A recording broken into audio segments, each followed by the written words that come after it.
langsung itu Sultan Hamid I, Sultan Hamid II. Itu lambang burung Garuda Pancasila desain. Ini yang bikin desain burung Garuda. Iya, itu Bung Karno. Ini yang mulia Sultan Hamid Menteri Negara itu waktu dia RIS. Menurut pendapat saya, lebih hari ini membuat lambang negara kita lebih kuat putusannya tetapkan bahwa konsep bukan yang harus dipakai. Lebih baik kita rugi negara rupiah daripada mempunyai lambang negara yang kurang sempurna, sehat, yang mulia mengambil tindakan. Jadi Sultan Hamid kemudian di desain. Oh, Awalnya seperti ini, berubah terus. Di tahap satunya kan, ini tahap duanya. Jadi ini sebelum jadi Garuda diserahkan pada Bung Karno ini Eagle, jadi lambang negara Amerika. Apa yang dibawa oleh Bung Karno jambulnya sama kakinya ini ke depan. Kenapa Garudanya menghadap ke kanan? Tidak ke kiri, tidak ke atas, tidak ke bawah, tidak ke depan. Karena mayoritas di Indonesia agamanya Islam, atau akhir. Salam kan dulu. Kenapa garis ini lebih tebal dibanding ini tipis? Karena konten dilalui garis khatulistiwa. Kenapa ini 1, 2, 3, 4, 5 kiri yang muternya? Kenapa tidak rajam ya? Ini bertawaf di Mekah Ka'bah. Ini ada sini.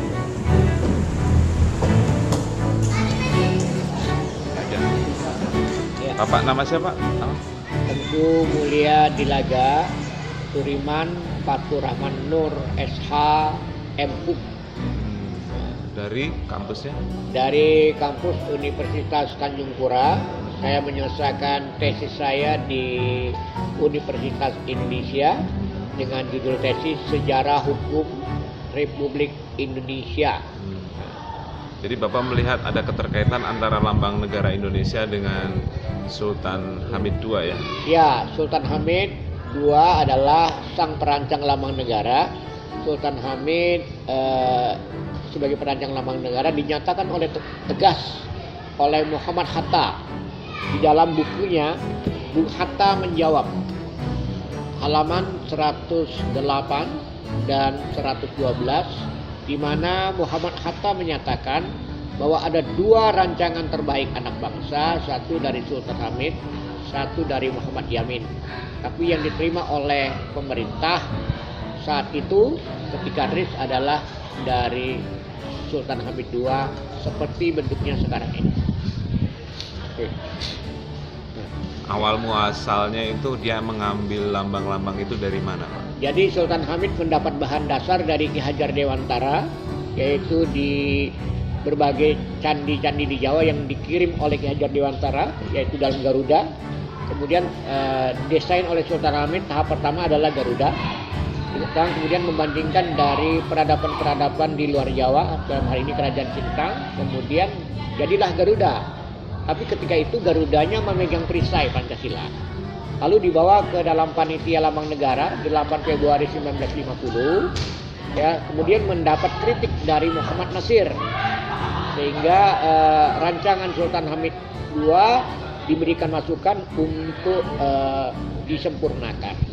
Kemudian masuk tahap kedua, Sultan Hamid melakukan perbandingan dengan negara-negara di luar yaitu negara-negara Mesir, Syria, Turki, dan Eropa, semua menggunakan elang Raja Wali. Maka Garudanya kemudian bergeser dirubah menjadi elang Raja Wali.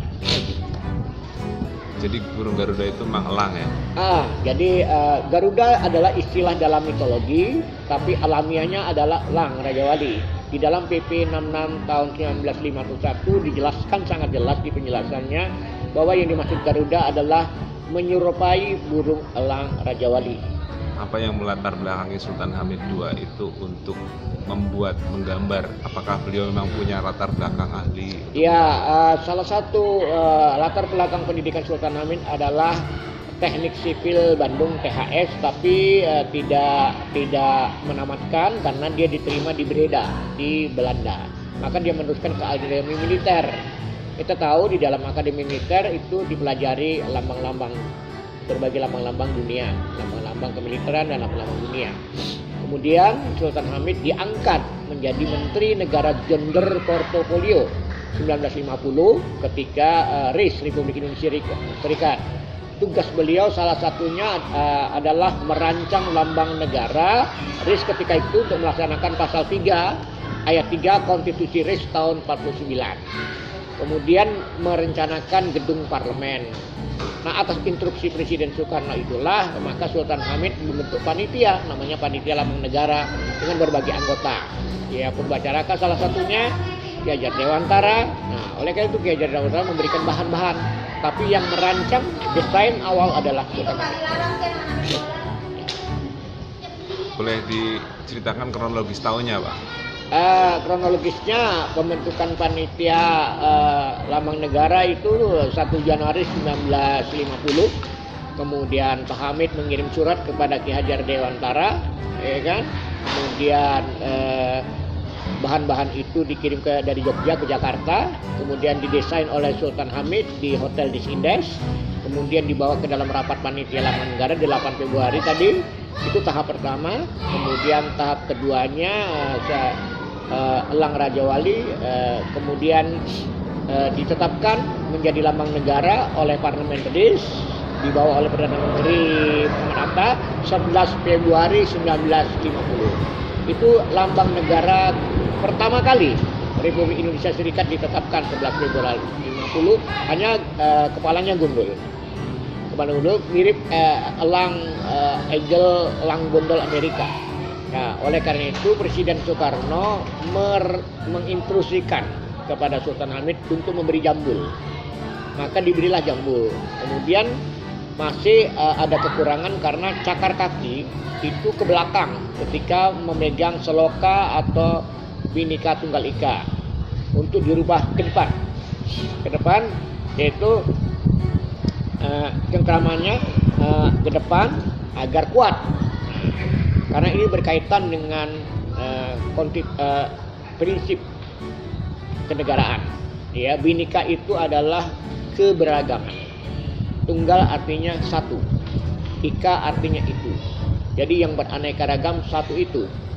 Yang satu itu beraneka ragam. Persatuan dalam keberagaman, keberagaman dalam persatuan. Oleh karena itu keliru kalau memaknai Bhinneka Tunggal Ika berbeda-beda satu jua. Kalau berbeda satu jua itu lambang negara Amerika, Unus et Ubrum. Tadi sebenarnya yang benar adalah pidato Bung Karno 22 Juli 58, Bina Ika Tunggal Ika, kebinekaan, keikaan. Nah, itu yang benar. Jadi beraneka ragam. Kalau berbeda-beda satu jua, ya transformasi nilai-nilai yang seperti itu akhirnya beda pola pikir, beda politik, beda agama, perang terus, konflik. Nah, karena yang ditransformasikan simbol-simbol lambang negara Amerika, bukan Indonesia. Dalam sejarah tentang lambang negara selalu tidak muncul, ya, tidak muncul seperti disembunyikan. Tahun 78. Kenapa itu, Pak? Tahun 8, ya, karena sang perancangnya adalah seorang federalis, tapi kita berpendapat apakah seorang federalis yang punya ide federalis itu tidak nasionalis, kan gitu.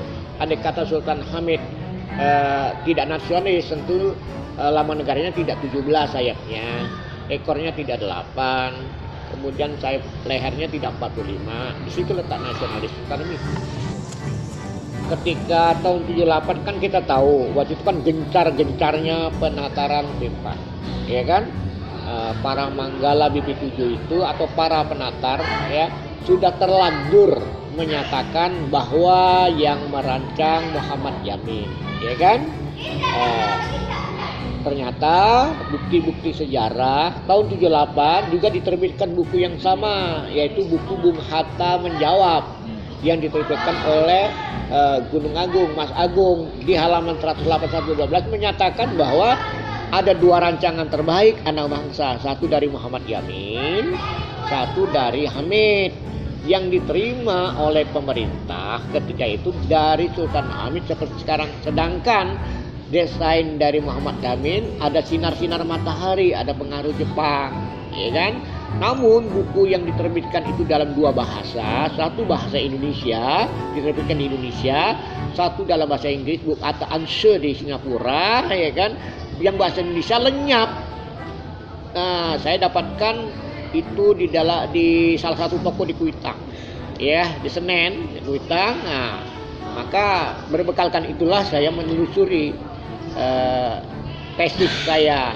Kami kan namanya metodologi penelitian sejarah hukum itu kan harus dibuktikan dengan dokumen sejaman. Nah, dokumennya ternyata tidak ada di Arsip Nasional.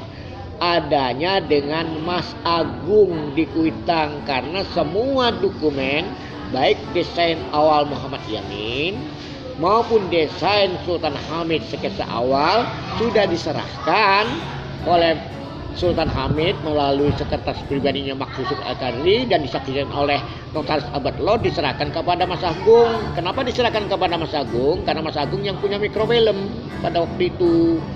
Nah, diselamatkanlah di lantai 2 sekarang Yayasan Mas Agung dulu Hidayu, ya kan? Makanya sketsa awal Pak Yamin ada di sana, sketsa awalnya Pak Hamid juga ada di sana. Maka itulah menjadi bahan dokumen sejarah, karena sejarah harus bisa dibuktikan dengan dokumen sejaman. Nah, ketika tesis saya diuji tahun 99, saya lulus, saya melakukan sosialisasi besar-besaran di Kalimantan Barat. Salah satunya di Istana Kadriah ini dengan memamerkan hasil penelitian saya, dokumen baik dokumennya Yamin maupun dokumennya Sultan Hamid. Nah, ketika itu tahun 2000 dilakukan seminar nasional di Kalimantan Barat, dan pada saat itu bersamaan sedang melakukan amandemen ketiga Undang-Undang Dasar Negara Republik Indonesia. Nah, kita tahu di Undang-Undang Dasar 1945 RI 1945 itu kan yang diatur hanya bendera sama bahasa. Lagu kebangsaan nggak ada, lambang negara nggak ada. Kita dari Kalimantan Barat, para tokoh, akademisi, dan para sejarawan mengusulkan kepada panitia ad hoc MPR ketika itu diketuai oleh Pak Akbar Tanjung untuk melakukan amandemen pasal 36. Maka terbitlah pasal 36A dan 36B. 36A-nya tentang lambang negara, 36B-nya tentang lagu kebangsaan, 36C-nya lebih lanjut diatur dengan undang-undang, ya, undang-undang. Jadi artinya bendera, bahasa, lambang negara, lagu kebangsaan diatur undang-undang. Nah, kita menunggu ketika itu. Tahun 2009 terbit Undang-Undang Nomor 24 Tahun 2009 tentang bahasa, bendera, lambang negara, dan lagu kebangsaan. Nah, di pasal 48-nya disebutkan lambang negara, tapi tidak disebutkan perancangnya. Tapi ketika di pasal 58 tentang lagu kebangsaan disebutkan perancangnya lah, W.R. Supratman. Maka Kalimantan Barat waktu itu ya sedikit kecewa, ya kan? Kecewa karena 2009 kita lalu berjuang lagi 2010 sampai dengan 2016. Nah, ketika itu terbitlah 3 buku, karena itu buku saya tesis, kemudian Amsari tentang kasus Sultan Hamid. Mungkin Sultan Hamid dikatakan terlibat berseling, dan di tesis Dimyati Hartono Amsari Dimyati membuktikan bahwa Sultan Hamid tidak terlibat berseling, karena putusan Mahkamah tahun 53 Sultan Hamid tuduhan primernya bebas, artinya tidak terbukti. Nah, kenapa harus dilibat-libatkan kan gitu? Karena tahun 50 Sultan Hamid berkunjung ke Pontianak bersama Muhammad Hatta.